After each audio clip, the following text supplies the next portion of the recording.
election. Tina, what's a win for both of these candidates tonight? Well, I'm glad you asked that question, Alex. First of all, remain standing. This is of paramount importance. Oh, boy. Okay. Yes. That's a low bar, Tina. Well, I mean, it has caused problems for presidential candidates before. Remember Hillary Clinton's fainting at the 9/11 memorial, and there were some clips of President Biden at the D-Day landing ceremonies here in Europe where he appeared to be stooping. So standing, sentient, right? It is a low bar.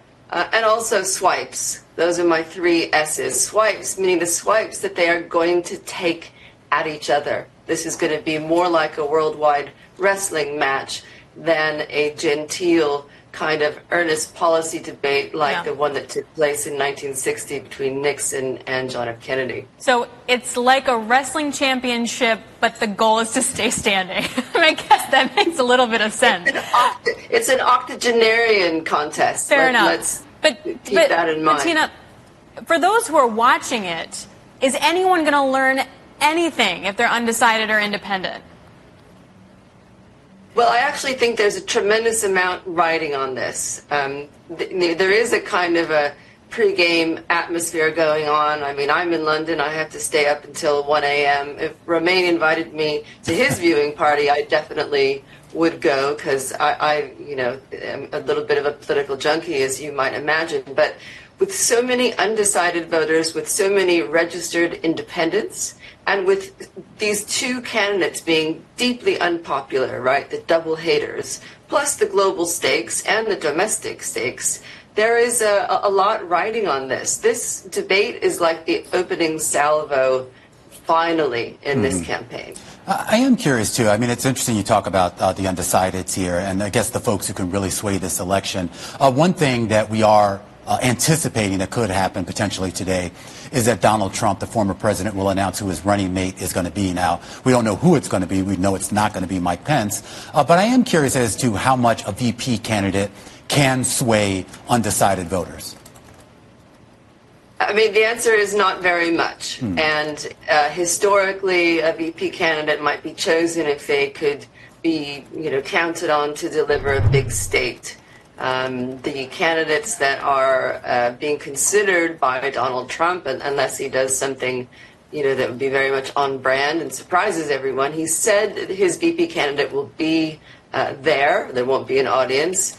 Marco Rubio, J.D. Vance, neither of these fellows would deliver something that Trump couldn't get anyway, right? If he had gone for, somebody surprising, somebody who would add depth to the ticket, we'd be having a different conversation. But again, on historical norms, debates don't usually matter much, but I think this one will. VP candidates typically don't matter very much, and I think that's going to be the case here again.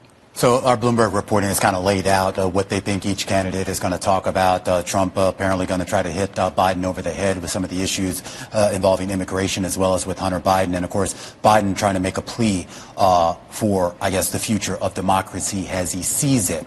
I want to expand on that point just a little bit, Tina, because we've had several elections around the globe that ostensibly have been about much broader issues, whether over there in India and now what we're going to see in a couple of weeks in the UK and, of course, this weekend in France. I'm wondering if you could talk a little bit about what's going on over there in the UK and in Europe with the elections there where, while the issues aren't exactly the same in the U.S., there is a lot of overlap in sentiment.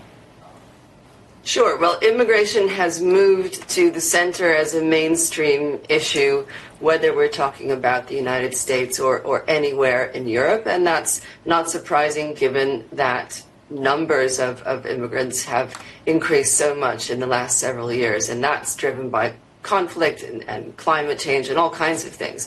But it's become a major challenge for governments because it's hard to stop. For the UK, where I'm based, immigration is something that the incumbent Prime Minister Rishi Sunak has spoken a lot about. He's not been able to turn back the small boats, as they are known. But it's actually not listed in the sort of top 5 policy priorities for British voters. That's not the case in France, where Emmanuel Macron's snap election is seeing immigration come to the fore, as well as this kind of, very theatrical consolidation of the hard left, historically quite Marxist in France, and a pretty Eurosceptic, anti-immigrant, culture war-oriented, to use the U.S. terminology, far right, which is likely to do quite well in these legislative elections. Tino, what happens to the bond market over in France on Monday and then the following Monday? Well, so this is something we're looking at very closely. It's the first time we've seen a return to European political risk, really since 2012 and since Mario Draghi uttered those famous words, whatever it takes. Let's remember, though, that since then, the ECB has put in place a lot of mechanisms to absorb the shock. So our view is that any volatility that takes place will probably hit French financials hardest. Not really certain yet whether there'd be a spillover to other European names, but that second round is of crucial importance. So don't get spooked. On Monday morning, there's a second round to go, and Macron is playing a long game, in my view. He needs to get through. He will get through to the second round, but the more he can force the far left and the far right to kind of compete against the other, it's a high-risk strategy. But he hopes that he'll be able to not only survive, but do okay. And he stays on as president. Very important.